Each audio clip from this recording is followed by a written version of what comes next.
منشیات کے عالمی دن کی مناسبت سے پاکستان کوسٹ گارڈ کے زیر اہتمام کیے گئے اقدامات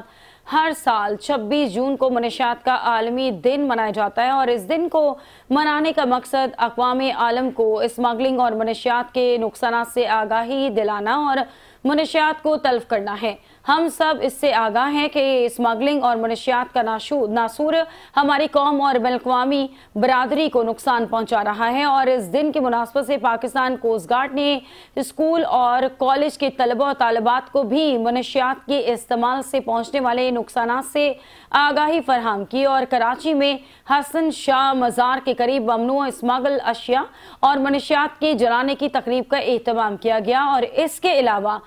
رواں سال 2025 میں پاکستان کوسٹ گارڈ کے زیر اہتمام گوادر، اوتھل اور کراچی میں نظریاتش کی جانے والی اسمگل اشیاء اور منشیات کو تلف کیا گیا۔